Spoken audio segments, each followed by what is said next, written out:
We are now joined from Germany by DW's Anja. Anja, welcome to newsX. Just help us understand, in the backdrop of what's happening in Germany and the crucial talks, why did the talks fail?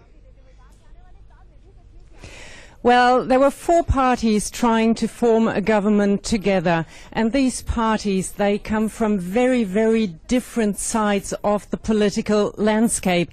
They have completely different ideas on a lot of issues which they try to bring together.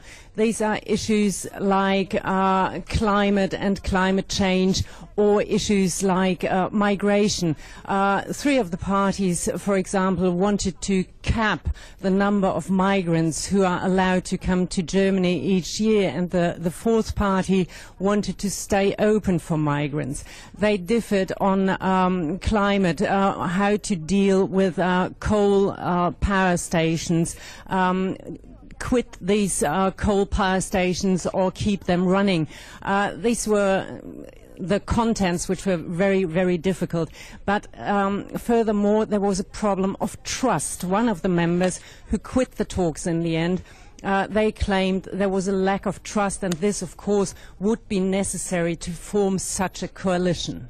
Right, so lack of trust. Now that indeed is a very, very telling comment there that came in from that member. But also help us understand, Anja, at this point in time, that what is likely to happen next. Will there be fresh elections in Germany?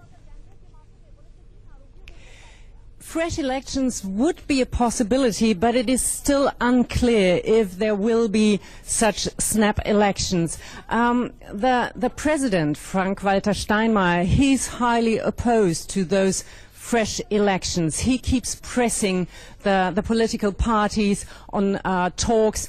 He held talks with all the leaders of the political parties who were involved, and he keeps holding these talks. In the next week, he will hold a joint meeting with Chancellor Angela Merkel and Martin Schulz, who is the head of the center-left Social Democrats. So he will try again to bring these two together, because he argues it is not responsible political behavior to give the task back to the voters, because in the current situation we got at least two possibilities to form a coalition, two possibilities for a majority. So now the politicians have to deal what we've got, because when we get into snap elections, it is highly unclear if the result would permit for another variety or for another coalition. So we might be stuck in the same situation now in 6 months' time as we are in now. The other possibility is a minority government which would be tolerated by the other parties, but this is not very common in Germany, and Germany is a country which is based on consensus and stability, and Chancellor Angela Merkel is very keen to maintain this stability. So this is highly unlikely that we get a minority government. Right, so there are multiple options at this point in time. What happens next, only time will tell. But then also help us understand that what does it really mean now for Germany's role in the world? Because Germany's partners for sure are worried, and they're very, very closely monitoring the situation as it pans out in Germany.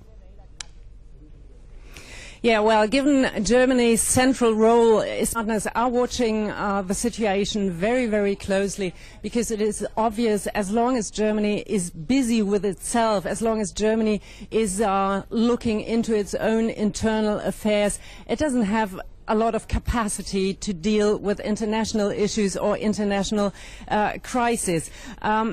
Sure, there is an acting government right now, but this is more of an administrative role. It doesn't work on important future plans, because it's not clear in which direction a new government might walk.